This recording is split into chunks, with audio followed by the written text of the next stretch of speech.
What up, YouTube? Just got done for a couple mile walk. Trying to wake up a little bit. um, Today, I wanted to talk about a lot of common myths, if you want to call them that, as far as like fitness and weight loss goes, um, and just bad information that's out there. Um, First one I'd like to touch on right here. Diet pop or zero sugar pop or whatever. Saying that, oh, it's one of the most terrible things you can drink or whatever, and it tricks your brain into thinking it wants more food or sugar, and it makes you fat. I'm like, okay, then how did I lose 125 pounds drinking diet pop? Uh, um, the science doesn't back it. It's not going to give you fucking cancer. Um, yeah, it's a good tool to use. You know, I it was instrumental. I guarantee, for me, it was instrumental in me losing weight. Because me, I I can eat and drink a lot of the same stuff for a long time, but every now and then I need to change stuff up. Um, and Yeah, I cannot just drink water. Don't get me wrong. I drink a lot of water. You know, probably at least a couple liters a day. But um, I cannot just drink water. I need to have other shit to drink.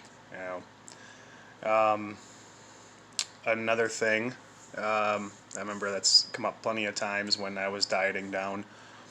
Is oh, are you cutting out bread? Are you doing this or what? Or are you on keto or this and that? And don't get me wrong, I did try a lot of different things. I tried the intermittent fasting, which kind of kick-started everything. But all that stuff, what it has in common is it puts you in a calorie deficit. Okay, that is how you lose weight. Is you are expending more energy than what you are taking in via food. And the now it, there are certain foods that make it easier, obviously, and this is where I think a lot of people are not honest with themselves.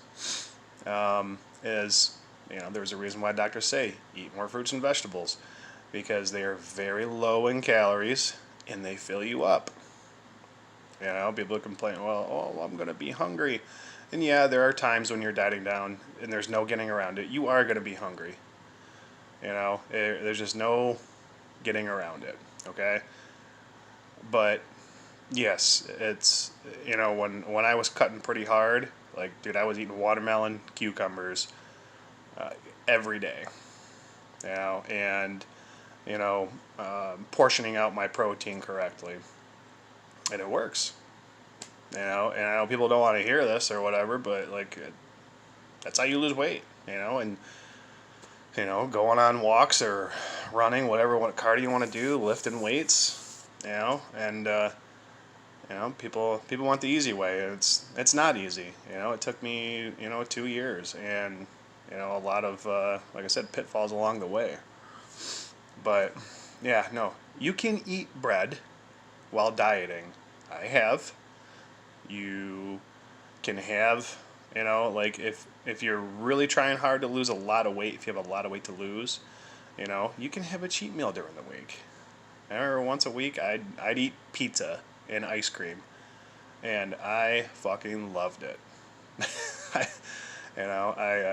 Ice cream is definitely one of my favorite things. But yeah, I mean, that's another misnomer. Um, you got to cut out carbs, and keto is the only way to go, or carnivore, and all these different diets. And I tried keto for a minute, and it works. I mean, the first week you lose a ton of weight because you lose a bunch of water weight, and then after that it slows down, but you still keep losing weight because all you're eating is meat, and there's not a whole lot of calories in lean protein. It's very dense, low calorie food. So it's going to fill you up, keep you satiated for longer, but you are going to be micronutrient deficient. I mean, after a while, like once you lose all the weight, if you actually stay with a carnivore diet or a keto diet or whatever, you're going to be missing out on micronutrients. Now, you can supplement for those, but it's better just to eat it in your diet, in your nutrition, So I say a well balanced diet. Nutrition. I hate calling it diet. I like to call it nutrition because 90% of diets fail. But yeah, I mean, there's that misnomer. Another one I'd like to touch on is for the ladies here. Oh, I don't want to get big and bulky lifting weights. Ladies, you are not going to get big and bulky. Okay? Guys, men, we get bigger.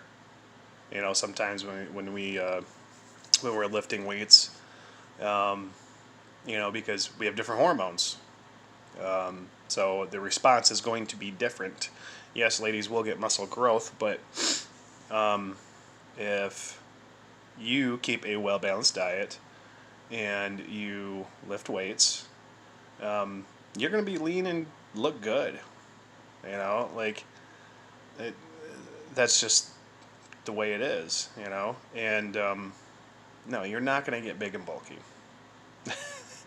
A lot of even for guys to get big and bulky or whatever is pretty tough.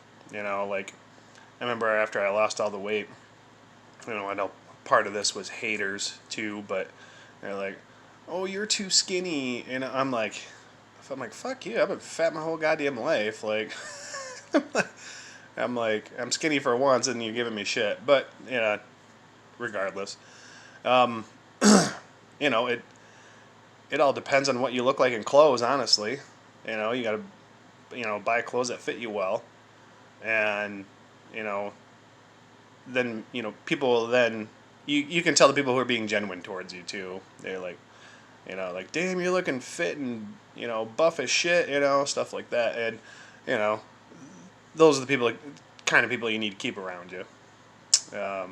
But yeah, no, ladies, strength training is probably one of the best things you can do for your overall health and longevity. I'm really convinced it's the fountain of youth. Any guy or gal that I have ran into that's in their 50s, 60s, that has strength trained on a consistent basis throughout their life does not even look anywhere close to that age. And they are in great shape, they look great, and they're passionate about it, but yeah, I mean, it helps fight osteoporosis when you get older. It will, helps keep your bone density up. There's just so many benefits, and it makes you feel good, and you look good when you strength train. But yeah, just common misnomers and myths, if you want to call them that, myths, that I've heard, throughout my time doing this. And, oh yeah, touching back on the big and bulky thing for strength training. Anyone who's huge, like the bodybuilder types or whatever, all those fuckers are on steroids. Most of the actors in Hollywood are on steroids. A lot of athletes are on steroids, and it's because there's incentive for them to, because they're getting paid millions of dollars. And when you're competing on the highest level or on the biggest stage, and someone offers you that much money, it's hard to say no, even though the long-term effects of steroids are terrible. You could easily die at an early age. because it fucks up your hormones and it fucks up your heart. But yeah. Anyhow, just wanted to go over those today, and yeah, any questions, comments, feel free to comment in the comment section. Have a nice day.